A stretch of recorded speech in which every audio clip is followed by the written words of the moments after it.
Hey everybody, welcome back. I hope you're doing awesome this afternoon. Just wanted to remind you all that nothing you hear tonight should be considered medical advice. Reach out to your highly knowledgeable and trained medical provider if you have any questions whatsoever. All right, so we're going to talk about our theme tonight. The theme tonight is actually going to be the experience of being on a restrictive diet and its effects. So that's what we're going to be covering tonight. But first, Teresa wanted to go over a couple of things that she missed from one of our videos we did the other night and wanted to cover something else. So yeah, we did the hormones part 1, 2, and 3. And so someone asked about PMDD, which is premenstrual dysphoric disorder. And that's a big thing right now with the younger population. And I mean, it's with a lot of people, but I have seen it a lot in the early 20s. And so it can make you, I had one girl that kept going to the psychiatric facility, and finally her mom brought her in, and I said, does this happen around your period?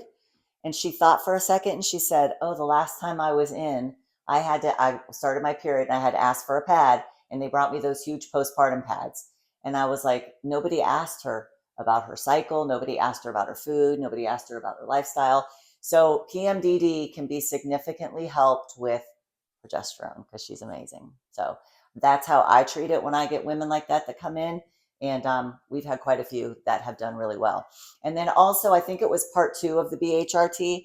I was trying to tell you guys about a case study, and I forgot my little piece of paper at work. So this is a 46-year-old female, started with me back in September of last year, 2023. Her A1C at the time was 5.8. Now it's 5.4. I want around 5.1 and below. Her fasting insulin started at 28. I want 3 to 5 and below. 28 is high, and her A1C is pre-diabetic. And then she got down to 15. So she told me when she came in, she was so smiley. She's lost 100 pounds. Her hope is back because she felt hopeless. She's feeling great. She's more in control of her life. She thought she was crazy.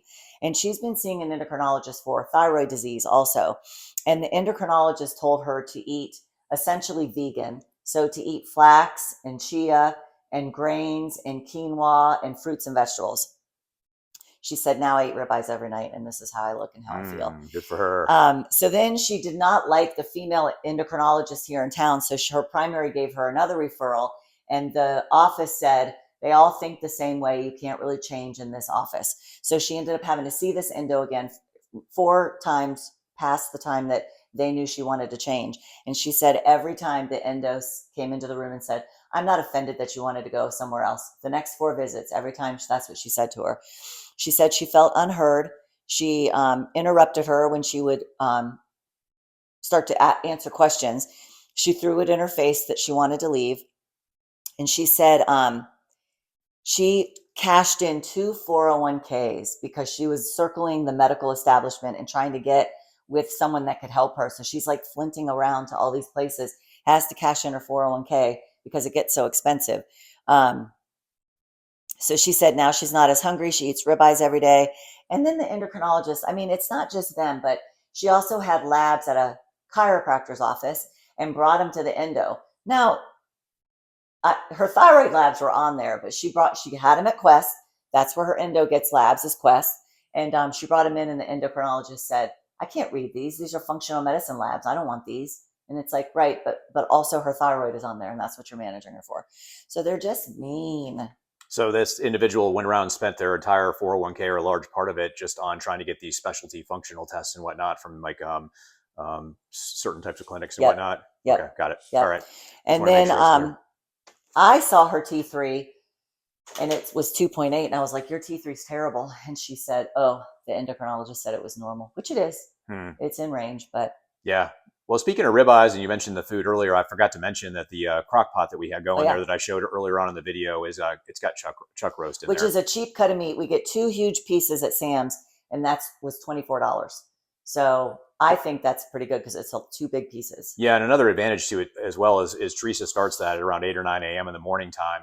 And, we went out into town today and we ran errands and whatnot and just got back. We're getting ready to eat dinner now. So it's all ready to go. Yeah, so nice. So it saves time and whatnot with putting it together. So, all right. So kind of getting back to the theme tonight, which again is going to be the experience of being on a restrictive diet and its effects.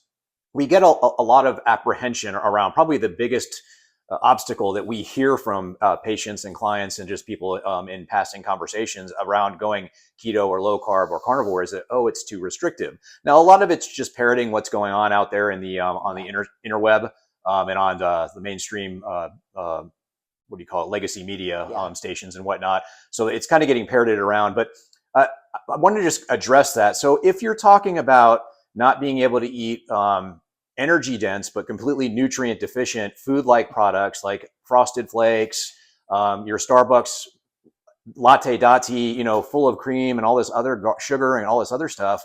And what else is it? What else is another really big common? Oatmeal, which in and of itself isn't terrible, but typically that comes with a bunch of sugar too. Yeah. But so if you're talking about having to avoid things like that, for sure, you could say, oh well, it's too restrictive. But I want to kind of put this in perspective. This way of eating that we're promoting here, the low carb, keto, carnivore way of eating, is when you start eating that way, you can actually eat pretty much as you want of the right foods. So you can eat a lot more food and therefore be more satiated. Plus, you're eating higher quality foods that are more nutrient dense. Yes. So you're getting fat and protein, and that's filling you up faster. So while you could probably eat a ton of this food, you're not going to, because your belly's going to say, "Oh, I'm full," versus going on a high carb diet and going through that roller coaster where you eat a bunch of sugar and carbohydrates, and then your sugar goes through the roof, your insulin gets released, it picks up the sugar, moves it around, and then you have these spikes and these crashes in insulin and glucose. Yeah. And that's very uncomfortable. The crashes make you crave again. So the crash makes you crave, and then you come right back up, and then you crash, and then you crave, and it's a roller coaster you don't want to be on. Yeah, for but sure. When I hear somebody say, because people say it to me all the time, "Oh, that sounds so restrictive." To me, that's code for food addiction, number one. Mm-hmm. And number two, I say, when I ate the other way, I still had my favorites that I only ate. So it was 2 types of cereal, so like Honey Bunches of Oats or Raisin Bran. It was a sandwich every day and fat-free chips, fat-free cookies. And then at night, we either had pasta or chicken breast, which gagged me. Pasta, chicken breast, maybe like hamburger helpers and stuff like that way back when. So we all still eat the same food. So I always say, I never ate something different 365 days. No, and guys, we love the way we eat. I love ribeyes. I could eat a ribeye every single day. I love hamburger, especially high fat hamburger. Like Teresa loves that too. Cheese and pepperoni and eggs. We love that stuff. Yeah. So anyway, so we don't feel for us like it's restrictive at all is what we're trying to say. Yeah. Here's the other thing too, is when you're talking about dieting, and you go on a diet, let's say you're on a Jenny Craig or a Weight Watchers or whatever. I don't even know what's open anymore, hasn't gone out of business, but they're putting you on a restrictive diet themselves, but it restricts all 3 macronutrients. So you've got protein, carbs, and fat. Yep. And so when you are restricting all of those together like that, you're not monitoring things like protein. So you have the potential to lose muscle mass. And they're also the foods are not satiating. You're not staying full. When you eat a lot of protein and fat and you prioritize that, you stay fuller for longer. So my whole point of what I'm about to say is that if you're hungry, eventually the hunger is going to win. You can only fight that so long. And that's why a lot of folks, these programs, they're like 3 months long. You get on them, you lose a bunch of weight, but you're losing, muscle and fat, but you're hungry all the time. And eventually, after the 3 months is over, you're going to give in and you're going to actually start eating a bunch more food. Yep. So that's the key here, guys, is satiety and hunger control. And so the protein and the fats are the way to do that. Yep. So I was thinking this week how I was on phentermine way back. It was probably like 2004 or something. And I lost 15 pounds like really quick the first week or so.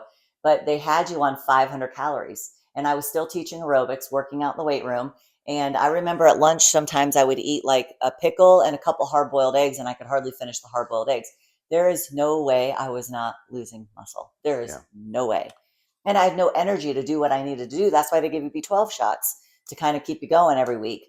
Did you have something to add? Well, yeah. So you're losing muscle while you're also losing fat while you're on this diet, this yo-yo diet.